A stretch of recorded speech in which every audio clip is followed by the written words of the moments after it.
Assalamualaikum warahmatullahi wabarakatuh. Apa kabar Bang Azhari Usman? Waalaikumsalam warahmatullahi wabarakatuh. Kabar baik, alhamdulillah. Bagaimana nih? Alhamdulillah. Wah, pagi ini banyak pendengar ingin tahu nih cerita apa yang akan disampaikan. Ini ada 28 negara yang sedang mendengar selain yang di mobil, di rumah. Di mana-mana lah pokoknya ya. Baik, Wah, Bang alhamdulillah. Bang Azhari ini banyak kisah negeri hamba ini luar biasa. Nampaknya BEM UI ini tidak ambil waktu lama-lama mengejar target cepat untuk menampilkan macam mana isi kepala bakal calon presiden. Walaupun ada baca pres bilang loh kan belum mulai, belum ada baca presnya ini.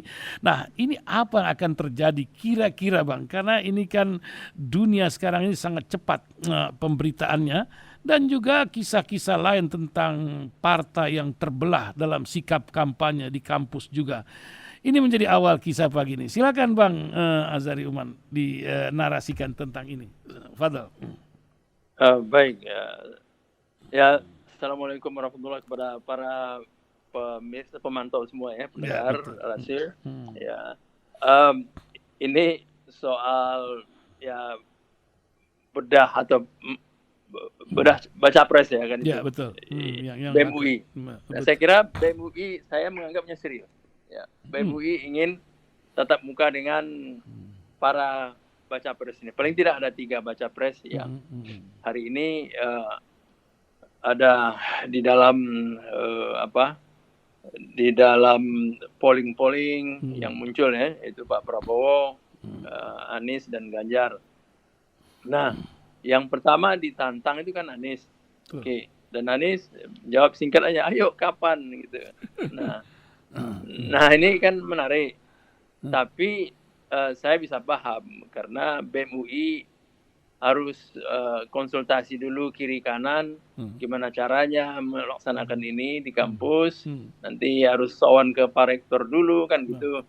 Nah, dan kemudian apakah Pak Rektor akan merespon positif? Kan belum tentu. Barangkali di situ terjadi perdebatan di antara mereka, di antara pimpinan BEM UI yang ingin melaksanakan itu dan dengan Pak Rektor. Nah, sekarang rektor Universitas Negeri di Indonesia ini ya 100% boleh dikatakan ya orang Jokowi kan gitu. Macam aparat BUMN lah begitu ya. Ya, seperti itu. Jadi ini, dan itu memang ada aturannya, aturan 35% hak suara Mendikbud itu untuk jabatan rektor. Artinya setiap kali pemilihan rektor pasti itu hampir pasti akan muncul orang Jokowi, itu pasti ya. Oke. Nah, saya berasumsi Pak Rektor UI juga ya berpikiran pro dengan Jokowi. Nah, sekarang ada keinginan BEM untuk menghadirkan Anies Baswedan untuk mengulitinya. Anies senang sekali, tapi saya ragu Pak Rektor ini memikirkan nanti ini gemanya kan nggak tanggung-tanggung nih. Kalau sempat UI melaksanakan itu, BEM UI melaksanakan pengulitan Anies Baswedan kan. Nah, dan itu bakal jadi headline. Nah, saya walau-walau saya belum melihat ada isyarat bahwa ini akan jadi terlaksana. Tapi sebetulnya kalau Pak Rektor memahami bahwa independensi kampus itu tetap ada walaupun dia diangkat karena preferensi Jokowi, ya dia harus juga memahami di pihak lain bahwa independensi kampus harus tetap dijaga. Artinya Anies hadir, nanti kan hadir juga Prabowo dan hadir juga Ganjar kan. BEM UI kan berjanji akan menghadirkan ketiga-tiganya ini. Akan mengundang ketiga-tiganya. Hadir belum? Akan mengundang. Akan mengundang, ya. Iya, akan mengundang ya. Ya. Jadi saya tadi lihat bahwa Ganjar siap hadir katanya. Ya baguslah. Jadi ini hampir-hampir jadi terlaksana nih, Bang. Jadi kita sebentar lagi akan menyaksikan ini. Nah, rektor jadi dakdikduk, bisa nggak nanti apa yang dipaparkan Anies itu eh, tidak dalam tanda kutip ya memalukan kampus, memalukan dia sendiri, memalukan yang lain-lainnya gitu. Ya, karena Ya padahal kan konsep pendidikan yang ya, Anies bilang harus murah, sedangkan orang sekarang kuliah di negeri sendiri enggak demikian murah juga kan begitu kan.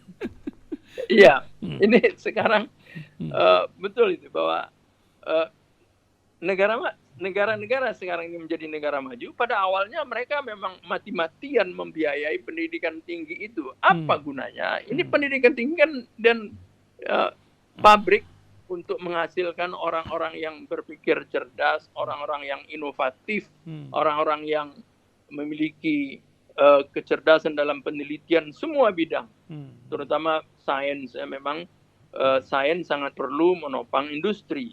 Nah itu industri itu diperlukan supaya lapangan kerja banyak. Nah itu yang di Indonesia belum apa-apa. Kita baru 78 tahun sudah pasang SPP yang tinggi untuk mahasiswa. Ya di Amerika kan baru-baru saja itu menjadi lembaga yang cari uang sendiri. Inggris juga saya tahu persis ya. Inggris baru ya 30 tahun 40 tahun belakang ini mereka mulai mengarahkan agar perguruan tinggi mencari sebanyak mungkin biaya sendiri dengan cara sediakan staf pengajar yang bagus-bagus, pasti banjir mahasiswa dari luar. Dan betul di Inggris itu banyak sekali mahasiswa dari luar negeri. Nah, dan mereka memberikan ada kompromi, ada fakta di antara universitas negeri di Inggris dengan pihak pemerintah bahwa anak-anak asli Inggris, maksudnya anak-anak Inggris yang mau masuk perguruan tinggi akan dipermudah kalau memang capaiannya bagus. Jadi ada itu. Nah, dan mereka akan diberikan beasiswa. Termasuk ya saya cerita sedikit, anak saya juga selesai dari awal sampai akhir di perguruan tinggi sampai S3 di London. Itu alhamdulillah sudah selesai dengan 10 tahunan yang lalu, 15 tahun yang lalu tanpa ada biaya dari saya sedikit pun. Masya Allah. Iya, jadi alhamdulillah ya. Nah, kapan mereka lakukan? Ya Inggris sudah maju betul, ekonominya maju, semua maju. Nah kita sekarang apa? Ekonomi kita aja utang banyak, ya kan? Bagaimana pendapatan per kapita masih rendah sekali dibanding dengan ASEAN, sesama ASEAN. Nah kita mau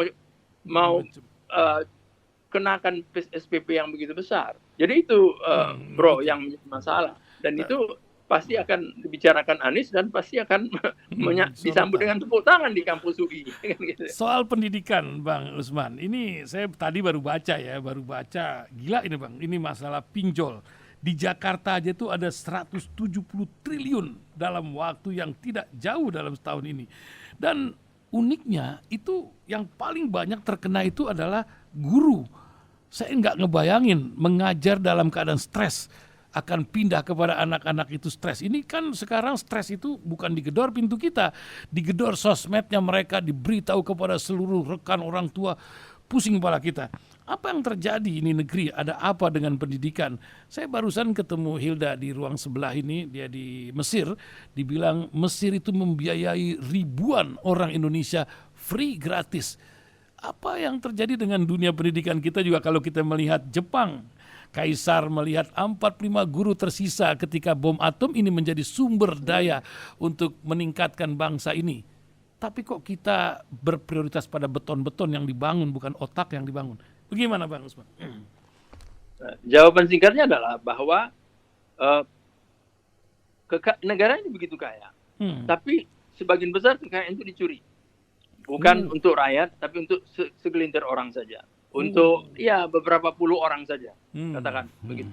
Jadi bagaimana lagi mau menyisakan dana untuk membayar guru dengan proper supaya yang wajar, pembayarannya wajar, digaji dengan wajar. Enggak terjebak. Ya ketika mereka di akhir bulan terdesak, ya angkat telepon pinjol, tolong saya perlu 20 juta, saya perlu ini, saya cicil. Tak sanggup nyicilnya, pinjol sudah bikin aturan bahwa kami akan kejar Anda kemanapun. Bikin malu, stres lah guru. Jadi, nah kalau kita bicara ini, Bung, kita betul-betul frustrasi dan bisa berjam-jam kita. Karena ini masalahnya adalah pengelolaan sumber daya kekayaan Indonesia yang hanya menguntungkan sebagian kecil orang. Itu masalahnya. Kita cukup kaya. Iya. Bayangkan ada 5 juta ton nikel yang tidak tahu pemerintah bahwa itu diekspor secara ilegal. Masuk akal nggak? Nggak masuk akal. Ya. Jadi 5 juta ton itu kalau dikapalkan mungkin 20.000 kapal itu. Enggak, begitu kira. Ya kan? Itu lebih kurang seperti itu. Masa tidak tertangkap 100 kapal di antara 20.000 kapal itu?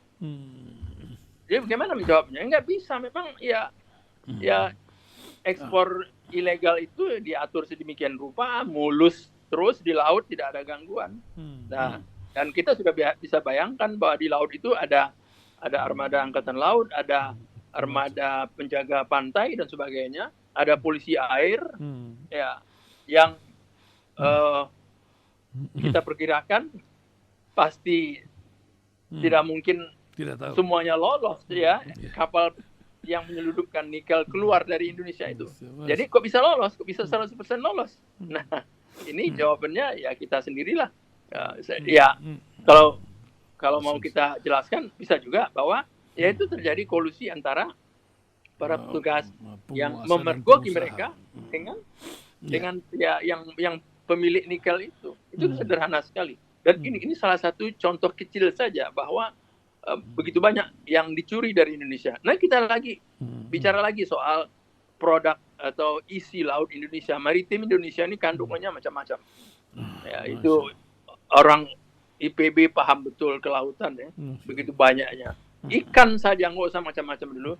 Nggak usah kita bicara terlalu lebar. Ikan saja berapa puluh triliun ratusan triliun mungkin yang dicuri.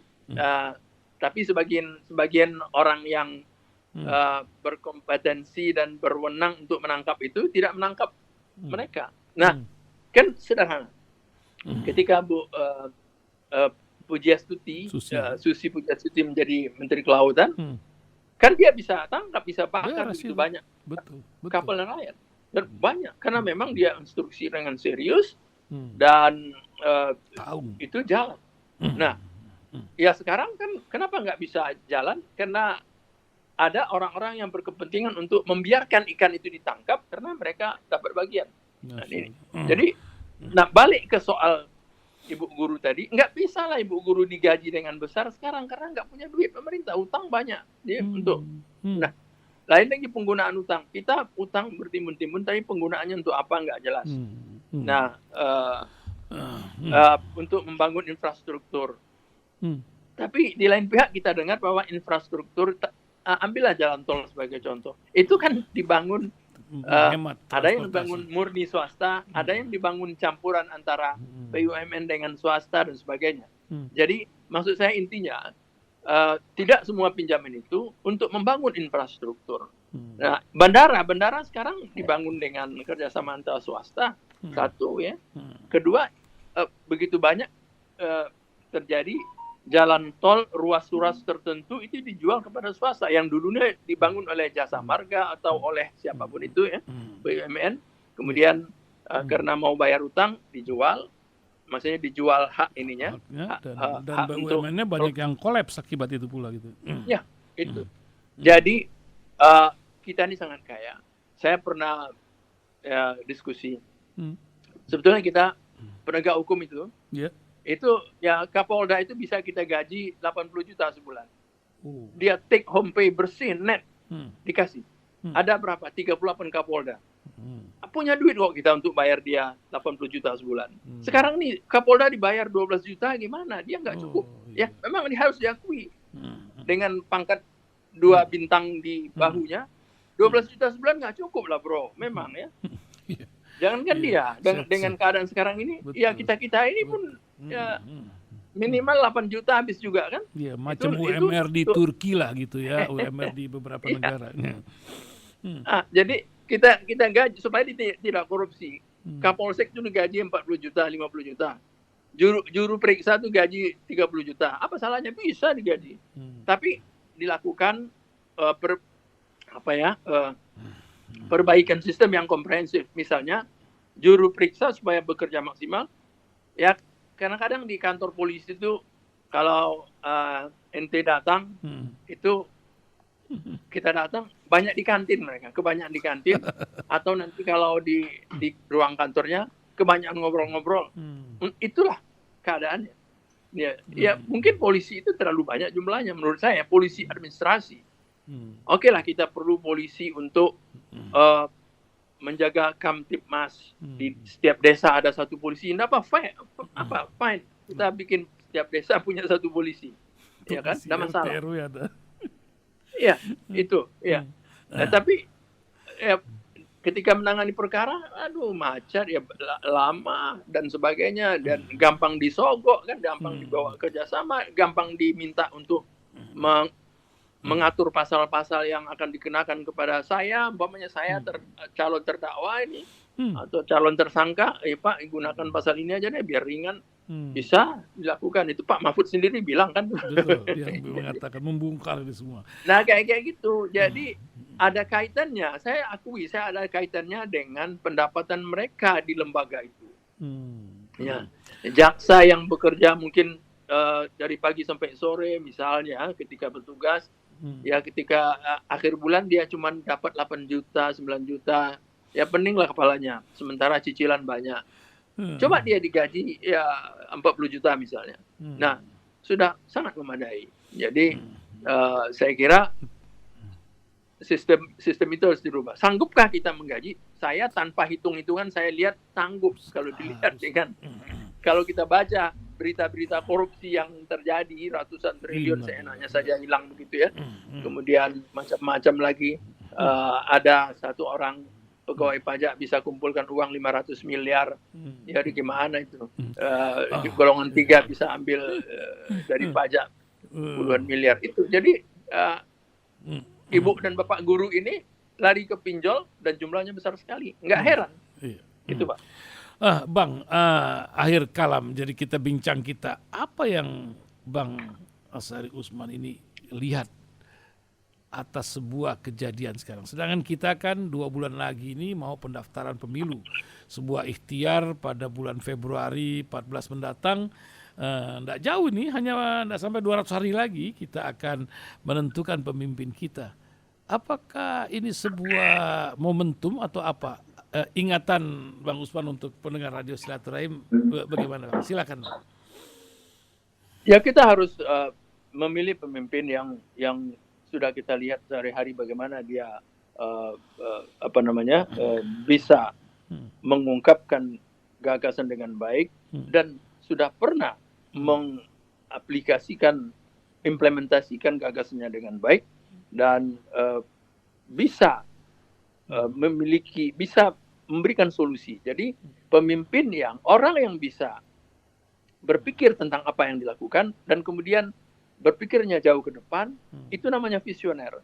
Adakah orangnya? Ada. Nah, jadi kita berharap agar masyarakat sadar bahwa situasi ini perlu pemimpin yang betul-betul bisa memberikan